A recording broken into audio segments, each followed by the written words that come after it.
Very good morning. உங்கள் எல்லாத்தையும் பார்த்ததில் ரொம்ப ரொம்ப சந்தோஷம். நான் உங்கள் தனலக்ஷ்மி பேசுகிறேன். பார்ட் 1 வாசுகியாக பார்த்துருப்பீங்க. பார்ட் 2 என்னை மீண்டும் வாசுகியாக தேர்வெடுத்ததுக்கு ரொம்ப ரொம்ப நன்றி சார். And thank you. அதிகமாக பேச வேணாம்னு சொல்லிட்டாரு. தேங்க்யூ. சரி, யாராவது என்ன என்ன வறுத்து எடுப்பீங்களே? ஆமாம். ஆ ஆமாம். திருவள்ளுவர் சரி, திருவள்ளுவர் எத்தனை குறள் எழுதியிருக்கார் தெரியுமா உங்களுக்கு? தெரியல. சரி, அதில் அதை 3ஆக பிரிக்கணும். அறத்துப்பால், பொருட்பால், இரவில் காமத்துப்பால். இரவில் தானே இது. அப்போ அவர் அதையும் எழுதியிருக்காருல்ல, அவராலே அதை விட்டு தப்பிக்க முடியலல்ல. அப்படி தானே பார்க்கணும் அதை. அதனால் நான் அதை படமாக்கியிருக்கேன். ஆமாம்.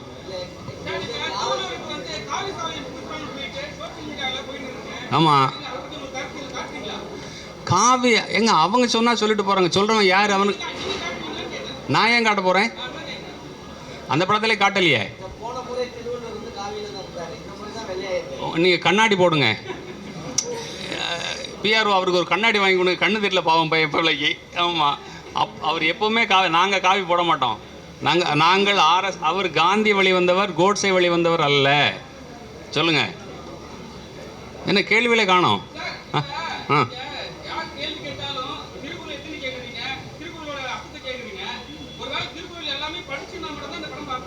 இல்லை, அப்படி கிடையாது. அவர் கேட்குறவர் அதில் காமத்து பாலை மட்டும் வச்சுங்க. அவர்கிட்ட மட்டும் உங்கள்கிட்ட நான் கேள்வி கேட்டேனா?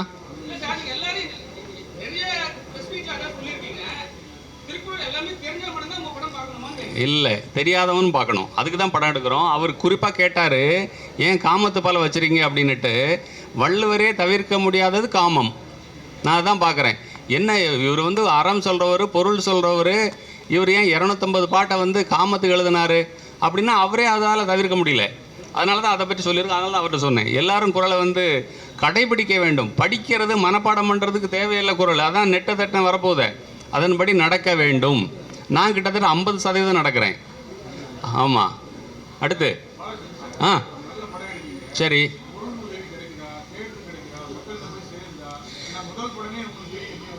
இல்லை, அதாவது காமராஜ் எடுத்தோம் 80 லட்சம் ரூபா அந்த காலத்தில் செலவு. இன்னுமே அதை ரெக்கவர் பண்ணல. சொல்லப்போனால் நான் எனக்கு இப்போ ஐயா உதவி பண்ணாங்க, வேட்டி வேந்தர் உதவி பண்ணாங்க, டிவிஎஸ் உதவி பண்ணாங்க. அப்போ என்ன தோணுதுன்னா, இந்த காலத்துலேயும் திருக்குறளை கடைபிடிக்கும் மனிதர்கள் இருக்கிறார்கள். எனக்கு சொந்தமான இடத்த கூட நான் விற்றுட்டேன். அந்த இடத்துல நான் சந்தோஷப்பட முடியும். இவங்க பணத்தெல்லாம் வாங்கி நான் ஒரு வீடு கட்டினேன். எனக்கு ஒரு சொந்தமாக ஒரு சதுர அடி நிலம் கூட கிடையாது. என் தந்தையார் அளித்த இடத்தை கூட நான் விற்று விட்டேன். அப்போ இவங்கெல்லாம் எனக்கு உதவி செய்கிறாங்க. காந்தி இந்தியாவில் மிகப்பெரிய பிச்சைக்காரர். அடுத்து நான் தான். ஜானகிராமனோட ஒரு நாவலில் வரும். அவர் காட்டுக்குள்ளே நடந்து போயிட்டு இருப்பார். இப்போ வரப்பில் ஒரு பூ பூத்துருக்கும். அந்த பூவை பார்த்து அவர் கேட்பார், அதாவது இப்படி ஒதுக்கப்பட்டு கிடக்கிறியே, உன்னை யாராவது எடுத்து முகர்றாங்களா, உலகத்துக்கு தெரியுமா? அப்போ அவரே பதில் சொல்லுவார், என்னோட வேலை பூப்பது மட்டுமே. இதை தலையில் சூடுவாங்க, சூடாமல் போவாங்க, மிதிப்பாங்க, அதை பற்றி கவலை இல்லை. இந்த சமூகத்தை அதை ரசிக்கிற அளவுக்கு நம்ம வளர்த்து கொண்டு வரணும். எல்லோரும் அதை கடைபிடிக்க வேண்டும். அதாவது கடைபிடித்து வாழ்ந்தவங்கெல்லாம் இந்திய அரசியலில் எப்படி இருந்தாங்கன்னு உங்களுக்கு தெரியும். கடைபிடிக்காமல் போனவங்க எப்படி இறந்தாங்கிறது உங்களுக்கு நீங்கள் பார்த்துக்கிட்டு தான் இருக்கீங்க. நான் பேர் சொல்ல வேண்டியதில்லை. காமராஜர் கடைபிடித்தவர். அவர் எப்படி வாழ்ந்தார், எப்படி இறந்தார்னு உங்களுக்கு தெரியும். அதை கடைபிடிக்காதவர்கள், நாட்டை சுரண்டியவர்கள் இன்றும் எப்படி இருக்கிறார்கள் உங்களுக்கு தெரியும். ஆமாம். அதான் ஓடிடியை யார் கண்ட்ரோல் பண்ணான்னு உங்களுக்கு தெரியுமா?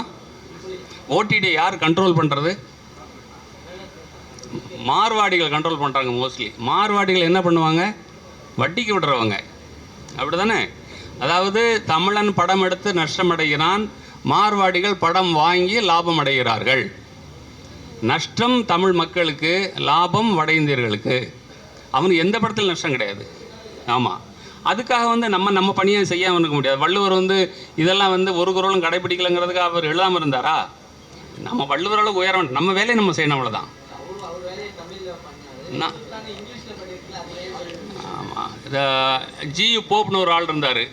அவர் வந்து அதை எழுதி இங்கே வந்து வாழ்ந்து அங்கே கொண்டு வந்து இன்றைக்கி ஒரு வார்த்தைக்கு அர்த்தம் கண்டுபிடிக்கிறதுக்கு வந்து 2 நாள் ஆகும். அவர் 100 வருஷம் முன்னாடியே மொழிபெயர்த்து வெளிநாட்டுக்கு கொண்டு போனார். அதனால் அதை கொண்டு போகிறோம்.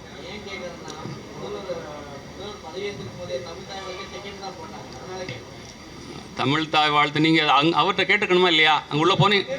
இல்லை உள்ளே விட்டாங்களா அவங்கள? இல்லை உள்ளே விட்டாங்களா? இங்கே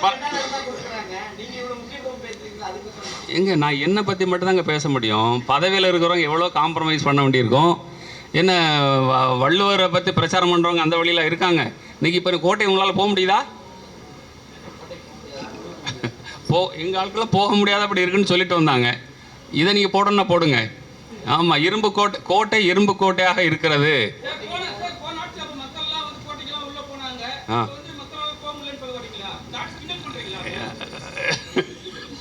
இல்லை போன ஆட்சியில் போனாங்கன்னு சொல்ல முடியல, இந்த ஆட்சியில் போக முடியவில்லை என்று சொல்கிறேன்.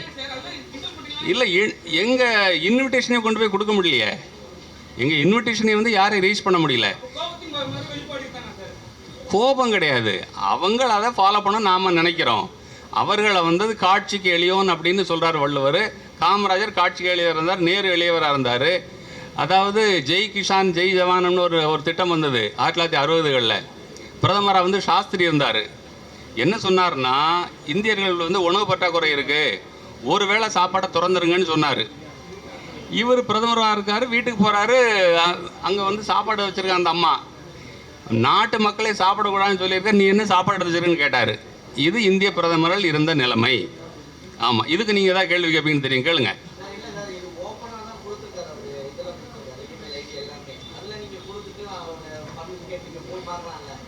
இமெயில் ஐடி இல்லை எங்கள் மேனேஜரே உள்ளே போனார், அதுக்கே ரெஸ்பான்ஸ் இல்லை. நீங்கள் இதை போடுங்க, செய்தியை உண்மை தானே சொல்ல போகிறோம்.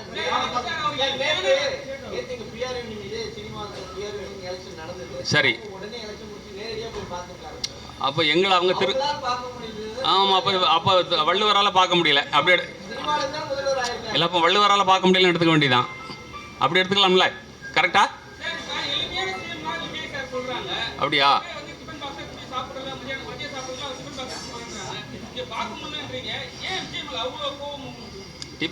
யாரு ஏங்க, கேமரா என்ன பார்த்துருக்கு, உங்கள் கேள்வி பதிவாகாது. நான் சொல்கிற பதில் தான் கேட்டுமா? சரி, ஓகே. நீங்கள் எதில் சாப்பிட்றீங்க? இல்லை, டிஃபன் பாக்ஸ் கொண்டு போகிறீங்களா நீங்கள்? இல்லை அவர் சாப்பாடெல்லாம் சாப்பிட்றாரு, அவர் வீட்டில் அவரே ஃபோன் எடுப்பார். சரி பணம் உள்ளவங்க எதில் சாப்பிடுவான்? ஆமாம், அப்புறம் என்ன? இல்லை ஆதங்கம் இல்லை அண்ணே. மேனேஜர் அண்ணே எங்கண்ணே இருக்கீங்க அண்ணே? ஆமாம், இவர் தான் போயிட்டு வந்தார். ஆமாம், யாரையும் பார்க்க முடியல. ஆமாம், அதானே உண்மை. ஆமாம். இல்லை உதவி இல்லை, இதை துவக்கி வைக்கிறதுக்கு பொருத்தமானவங்க வந்திருக்காங்க. நாங்கள் பண்ணுற பிரச்சாரத்துக்கு அதில் யாராவது ஒரு அமைச்சர் வந்திருந்தாலோ இது இன்னும் கொஞ்சம் அதிக ஒரு மைலேஜ் வந்து பெற்றிருக்கும். அதுதான், வேறு என்ன கேட்க போகிறோம்? வேறு முந்தைய அரசே வந்து அவர் படத்தை கூட பார்க்க மாட்டேன்ட்டாரே. அவர் வந்து படத்தை பார்க்கவே இல்லை. அவர் வேறு என்னென்னோ படங்கள்லாம் பார்க்குறாரு, அவர் திருக்குள்ள பார்க்கல. ஆமாம், இப்போது பார்த்துங்க, நீ இதை நான் சாபமாக விடலை. அது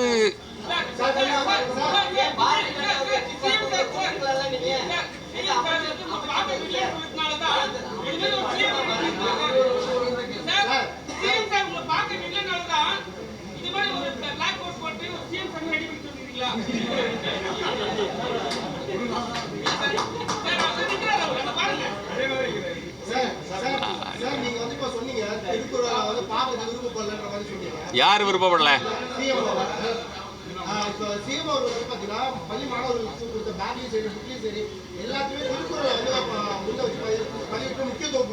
சரி,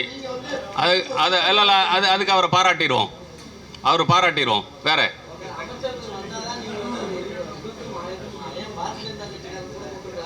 நான் இப்போ தான் சொன்னேன், வந்து காந்தி வந்து வள்ளுவரோட பிரதிநிதி, கோட்ஸே வந்து ஆர்எஸ்ஸோட பிரதிநிதி. ஆர்எஸ்எஸோட வழித்தோன்றல்கள் வந்து பிஜேபி. நான் பிஜேபியை கூப்பிட்டு வந்து நான் வந்து ப்ரெஸ் நடத்த